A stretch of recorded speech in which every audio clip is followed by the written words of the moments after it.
อยู่รัฐใดนี่นะอยู่รัฐเท็กซัสนะบอกแคลิฟอร์เนียบอกอืมเดี๋ยวนี้แปลว่าบักโปรตีนเฮ็ดสงครามแล้วเดี๋ยวนี้กำลังเว้าอยู่นี่ท่านคิดจังไดบักโปรตีนเฮ็ดสงครามแล้วไดเดี๋ยวนี้น่ะบ้านที่ไหนสงครามอยู่ยูเครนโอ้ยขนาดอยู่เมืองอเมริกายังบ่ทันข่าววะนี่น่ะมึงดูโอ้ยจะอยากขอครับให้ส่งทางเรื่องเขาเนาะโอ้ยาเขาอีก เขาจะบอกว่าเขาไม่ได้อาหารเรื่องครอบครัวเรื่องร้อนแล้วครอบครัวขยายเอาไปเห็นเรื่องครอบครัวซะเด้อซันเด้ออืมเอาตอนนั้นแหละแล้วครัวแล้วมันก็ถึงจะเห่าคนที่เห่าคนที่เขาเป็นเอาไปเรียกครอบครัวซะเด้อเพิ่นสิไปหาเรียกครอบครัวเพิ่นเพิ่นไปหาเรียกครอบครัวเนาะพวกบ่มีสมองดังนั้นแหละพี่น้องให้เข้าใจว่าโลกนี้นะในเมื่อมันเกิดแบบนี้แล้วนะเฮาสิบ่คิดตั้งแต่หาเรื่องครอบครัวนะพี่น้องว่าเฮาสิบ่เดือดร้อนมันเป็นไปบ่ได้มันกระทบไปหมดพี่น้องมันต้องเข้าใจการบ้านการเมืองมันต้องติดตามพี่น้องอยู่บ้านเฮาพุ่นน่ะมันถือกฎขี่ข่มเหงน่ะถึงแม้ว่าอยู่อเมริกานี่อาจจะบ่สะเทือนอาจจะบ่มีปัญหาหยังแต่มันสะเทือนอยู่ภาคบ้านเจ้าพุ่นน่ะเขาเหยียบเขาย่ำเขาข่มเหงพ่อแม่พี่น้องเจ้าพุ่นเห็นบ่บ่แม่นเกิดมาบ่เคยอยู่เคยกินได้เกิดมายันบ่ได้กินว่าซั่นข่อยสิพาไปหากินสู่ครอบครัวข่อยไปพวกใดสิไปหากินไปโลดอย่ามาเว้าอันนั้นบ่ต้องมาเกี่ยวข้องไปเลยอันนั้นพวกใดคิดจังซั่นน่ะเนาะไปเลยท่านเนาะแต่เฮานี้ต้องออกมาศึกษามาวิพากษ์วิจารณ์มาติดตามมาสังเกตว่ามันจะมีผลกระทบหยังกับบ้านเฮาพี่น้องมันเกิดใหญ่ขนาดนี้นะเฮายังสิว่าเฮาสิเฝ้าไปหากินอยู่ไปทำไมไปทำไมพี่น้องเนาะมันไปเกี่ยวหยังบ่ได้ห้ามกันได้หรือไปหากินนี่อยู่อเมริกามันฟรีดอมได้เป็นบ่ล่ะจะไปโลดเจ้าบ่สนใจกับเรื่องของเจ้าเขาเจ้าจะบ่มีพี่น้องอยู่ลาวเลยแต่ว่าผลกระทบถ้ามันเกิดในยุโรปมันก็ต้องเกิดในเอเชียต่อไปปัญหานี่นะพี่น้องมันเกิดความขัดแย้งระดับโลกขนาดนี้แล้วมันต้องมีผลกระทบต่อบ้านเฮาด้านเศรษฐกิจการเงินการไปมาความปลอดภัยมันเกี่ยวกันหมดพี่น้องเห็นบ่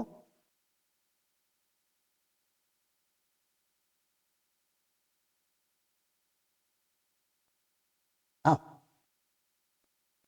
มีผู้ใดฟังอยู่นี่เนาะข้าพเจ้าว่าคันทาว่าอเมริกาบ่ตอบโต้ทั้งไต้หวันเขาก็สิเฮ็ดจีนทั้งมันก็สิยึดไต้หวันและอเมริกาสิบ่ตอบโต้ครั้งนี้เจ้าก็เสียโลดแล้วเจ้าเป็นอเมริกาบ่ได้เจ้าใหญ่บ่ได้โลดแล้วบาดนี้น่ะหมดโลดคันเจ้าบ่ซอยครั้งนี้น่ะเจ้าบ่ซอยยูเครนเจ้าบ่ซอยไต้หวันแปลว่าไบเดนหั่นน่ะจังซี่พี่น้องจังซี่โลดคันไบเดนบ่ซอยบ่มีทางซอยน่ะลงจังซี่โลดพี่น้องการเมืองน่ะเท่านั้นนะเป็นแบบนี้คันไบเดนบ่ติงเท่านั้นได้พี่น้องด้านโลกนี่มันเป็นไปแล้วมันถูกข่มขู่แล้วโลกประชาธิปไตยความปลอดภัยของโลกความมั่นคงของโลกบ่มีแล้วคันธรรมชาติก็ยังเสียใจคิดว่ามันสิบ่เป็นขนาดนี้คิดว่ามันสิบ่มาแบบนี้คาดบ่ถึงเห็นบ่บูตาเรสเลขาธิการสหประชาชาติบ่เชื่อว่ามันสิเป็นแบบนี้แต่มันก็เป็นเลยเด้ล่ะเผด็จการเหล่านี้มันเป็นเลยเด้มันไปยุ่งยงปลุกปั่นเบิดทุกประเทศลาวเฮาก็ถูกรัสเซียน่ะข่มเหงหัวไว้อยู่เห็นบ่บักทองรุ่นมันหยังก็หุ้นรัสเซียแหละบักทองรุ่นน่ะไปเรียนมาจากรัสเซียประเทศลาวเป็นจังซี่คู่มือนี่ก็มันพวกเรียนมาจากรัสเซียได้พี่น้องอย่าสิคิดว่ามันบ่เกี่ยวกันบ่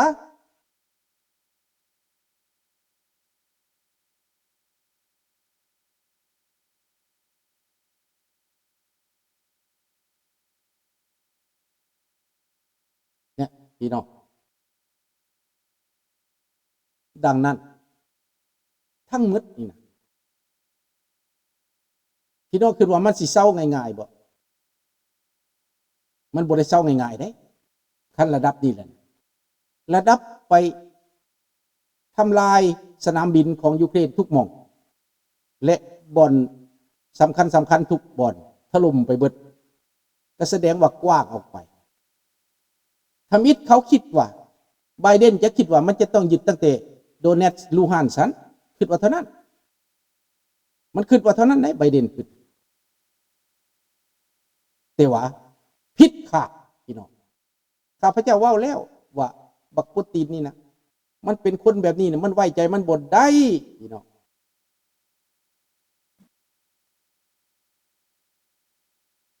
แต่ว่าสำคัญที่สุดพี่น้องถ้าเศรษฐกิจพืชเครื่องขึ้นมาฟังมักรุงว่าวเนาะ a convoqué un conseil de défense exceptionnel ce matin à l'Elysée. L'Union européenne prévient, le Kremlin va devoir rendre des comptes. Un sommet des dirigeants des 27 doit se tenir ce soir. Les ambassadeurs des 30 pays membres de l'OTAN se réunissent, eux, ce matin à Bruxelles. Et puis sur le front économique, énorme inquiétude, bien sûr, sur les conséquences de cette intervention russe. Les marchés européens dévissent à l'ouverture. Le baril de brut a franchi la barre des $100 pour la première fois depuis 2014. Bonjour à tous et merci d'avoir choisi France 24. Nous sommes donc en émission spéciale. Bienvenue à vous. Ainsi que vous voyez toutes nos équipes ici à Paris, mais aussi en Ukraine et partout dans le monde sont mobilisés pour vous tenir informés de la situation en Ukraine. Quelques heures après donc cette intervention de Vladimir Poutine à la télévision russe, c'était ce matin à l'aube, le chef du Kremlin qui a donc autorisé une opération militaire spéciale dans toute l'Ukraine, pas seulement dans l'Est. Des explosions ont été entendues dans plusieurs villes, Kiev, mais aussi Mariupol, Kramatorsk, ville dans l'est de l'Ukraine qui sert de quartier général à l'armée ukrainienne, à Kharkiv également, qui est la deuxième ville du pays, mais aussi à Odessa, sur la mer Noire. On va prendre sans plus attendre la direction de Kiev, où l'on retrouve notre envoyé spécial Clovis Casali. Bonjour Clovis. Les sirènes ont retenti ce matin dans la capitale ukrainienne. Que se passe-t-il sur place à l'heure actuelle ? Absolument, des sirènes qui ont retenti ce matin à Kiev. On les entendait depuis la place Médane et invitant la population à se mettre à l'abri. On a tous été réveillés aux alentours de 6 heures du matin par des explosions au loin. Il semblerait que l'aéroport de Kiev ait été touché par les forces russes. On a parlé tout à l'heure avec quelques Ukrainiens. Il n'y a pas beaucoup de monde dans les rues de Kiev aujourd'hui, en tout cas où on se trouve à Maïdan, car dans d'autres quartiers, il semblerait que les supermarchés aient été pris d'assaut. En tout cas, les Ukrainiens à qui nous avons parlé nous disent qu'ils sont dans l'incompréhension, mais aussi la crainte, qu'ils ont peur. Ils ont été réveillés ce matin par ces explosions. Tout de suite, ils ont appelé leurs amis un peu partout dans le pays pour savoir ce qu'il en était, s'ils avaient été touchés, affectés par cette offensive de grande envergure des forces de Vladimir Poutine, le président russe. J'ai aussi parlé avec des Ukrainiens qui nous disent qu'ils ne veulent pas la guerre, qu'ils n'ont jamais voulu la guerre, qu'ils ne comprennent pas pourquoi ils sont attaqués, mais que s'ils doivent défendre leur maison, ils le feront, ils ne vont pas partir, ils ne vont pas quitter les lieux. Néanmoins, de nombreux Ukrainiens ont pris la route, ont des nombres de très gros embouteillages, pas dans le centre-ville, ici où je me trouve à Maïdan de Kiev, mais à la sortie de la ville, des Ukrainiens qui essayent de quitter la zone, qui cherchent à quitter le pays. J'ai parlé notamment avec une Ukrainienne qui, très tôt ce matin, aux alentours de 7 heures, avait pris la route avec sa famille. Elle a dû faire chemin inverse car elle ne pouvait pas sortir. Ce n'était pas clair si les bouchons étaient causés par des forces de l'ordre qui empêchaient les gens de partir ou si c'était simplement la circulation qui était trop dense. En tout cas, elle est allée ensuite à une station essence, des stations essence qui sont pris d'assaut. Pris d'assaut tout simplement parce que les gens ont peur, les gens veulent se ravitailler, que ce soit en vivres ou en essence, car ils sont dans l'incompréhension, dans l'inquiétude, ils ne savent pas vraiment ce qui va se passer dans les prochaines heures. En tout cas, je peux vous dire qu'ici à Maïdan, à Kiev, depuis environ 2 heures, on n'entend plus d'explosions, contrairement à ce matin où elles étaient nombreuses. Merci beaucoup Clovis. Restez avec nous, on va écouter tout de suite le président ukrainien Volodymyr Zelensky qui tente de rassurer les Ukrainiens et qui les appelle à rester calmes. Il s'est entretenu avec plusieurs dirigeants, le président français, notamment le président américain. On l'écoute tout de suite. Росія здійснила удари по нашій військовій інфраструктурі та по нашим прикордонникам, прикордонним загонам. В багатьох містах України було чутно вибухи. Ми вводимо воєнний стан на всій території нашої держави. Хвилину тому я провів розмову з президентом Байденом. Сполучені Штати Америки вже почали гуртувати міжнародну підтримку. Сьогодні від вас, від кожного з вас потрібно спокій. По можливості залишайтесь, будь ласка, вдома. Voilà le président ukrainien qui a décrété la loi martiale donc, et qui appelle les Ukrainiens à rester chez eux, Clovis. Oui, à rester chez eux. Hier, le Parlement a ratifié, voté cet état d'urgence qui empêche les réservistes de quitter le pays, qui mobilise toute la nation, et toute la nation ukrainienne est mobilisée, notamment pour aider les troupes au front, les plateformes des ONG qui collectent de l'argent. Il semblerait que ça batte au camp, et aussi pour les troupes. C'est un certain effort de guerre. L'Ukraine qui s'est mobilisée. On vous entend, vous a récupéré. Oui. Continuez, Clovis. Et donc, ce que je peux vous dire, c'est qu'il y a un effort de guerre ici en Ukraine, et on a appris tout à l'heure que Zelensky, via le commandant-chef des armées, des forces armées ukrainiennes, avait déclaré qu'il fallait infliger le maximum de pertes à l'ennemi russe qui a donc envahi, selon eux, et vraisemblablement selon tous les rapports, les témoignages, ont envahi différentes zones du pays, une invasion russe. Les Ukrainiens se mobilisent. L'état d'urgence, vous l'avez dit hier, pour mobiliser les réservistes, et aussi dans ces cas de figure, eh bien, il y a de nombreuses lois pour empêcher aussi les rassemblements, les lois sur les partis, etc., avec la loi martiale qui a été décidée aujourd'hui de toute urgence. Il faut savoir aussi que l'état d'urgence, qui est une autre loi, bien sûr, eh bien, était en place depuis 2014 dans la province de Louhansk et Donetsk, car l'Ukraine, depuis des mois, depuis des années, s'attend, se prépare à une invasion russe, en tout cas la craignait. Pour les Ukrainiens ce matin, notamment à Kiev où je me trouve, c'est un réveil douloureux entre inquiétude et incompréhension, et l'Ukraine est donc mobilisée pour repousser l'envahisseur. Mais Zelensky, le président ukrainien, a tout à la communauté internationale.